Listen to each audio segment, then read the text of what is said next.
अस्सलाम वालेकुम। इस वीडियो में मैं आपको ये एक्सप्लेन करूँगा कि आर्बिट्री डिसमिसल किसको कहते हैं और ये किस सूरत में अप्लाई होता है। प्रीवियस लेबर लॉ के अंदर और जो करंट लेबर लॉ 2022 का है, इसमें डिफरेंस क्या है। मेन डिफरेंस ये है कि पहले आर्बिट्री डिसमिसल की जो क्लॉज थी उसके अंदर कुछ बहुत ओपन एक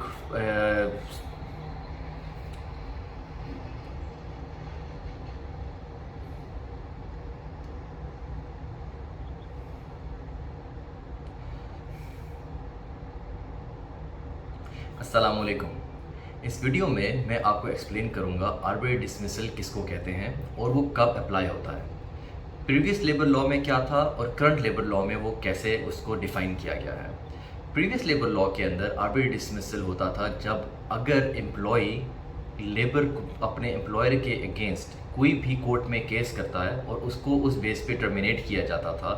उस वजह से उसको अगर तो एम्प्लॉय टर्मिनेट करता है तो वो आर्बिट्री डिसमिसल में आता था और एम्प्लॉय के पास राइट होता था कि वो 3 मंथ्स को की कंपनसेशन क्लेम कर सकता है। ऑन द अदर हैंड अगर कोई टर्मिनेशन होती है that is not related to work तो वो भी उसके अंदर कवर हो जाती थी। एज़ पर जो नया लेबर लॉ है इसमें ऐसा नहीं है। इसमें ऐसा है कि अगर तो जो टर्मिनेशन हो रही है वो अगर तो एम्प्लॉई से एक चीज़ तो सेम है कि अगर एम्प्लॉई ने लेबर केस किया है और एम्प्लॉयर ने उसको इस बेस पे टर्मिनेट कर दिया है तो वो आर्बिट्री डिसमिसल में आएगा। सेकंड, अगर तो एक एम्प्लॉयर एम्प्लॉई को टर्मिनेट करता है विदाउट सर्विंग नोटिस तो वो भी आर्बिट्री डिसमिसल में आएगा।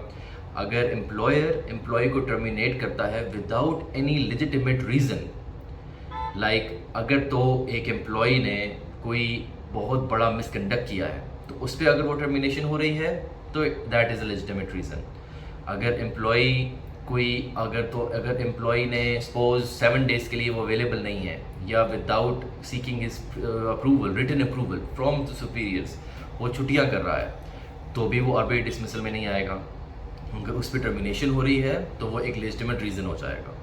तो जब भी आर्बिट्री डिसमिसल को क्लेम करना होता है that is for 3 months compensation as per your base salary, जब भी वो क्लेम करनी होती है उसको क्लेम करने के लिए ये चीज़ मेक श्योर करनी है कि आपका जो टर्मिनेशन हो रही है वो विदाउट एनी लेजिटिमेट रीज़न हो या वो ड्यूरिंग अगर आपने कोई केस फाइल किया हुआ है कोर्ट के अंदर और उसकी बेस के ऊपर आपको ये टर्मिनेशन हो रही है तो फिर भी आप उसको क्लेम कर सकते हैं।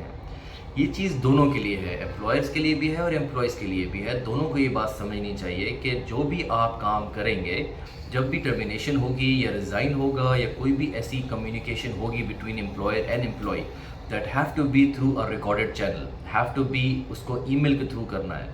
ये अगर एक एम्प्लॉय जाकर अपने एम्प्लॉयर को एक रेजिग्नेशन दे देता है और रेजिग्नेशन खाली हैंड ओवर देता है वो ऑन पेपर देता है लेकिन उसका ईमेल नहीं करता है तो वो रेजिग्नेशन प्रॉपर कोर्ट में स्टैंड नहीं करेगा।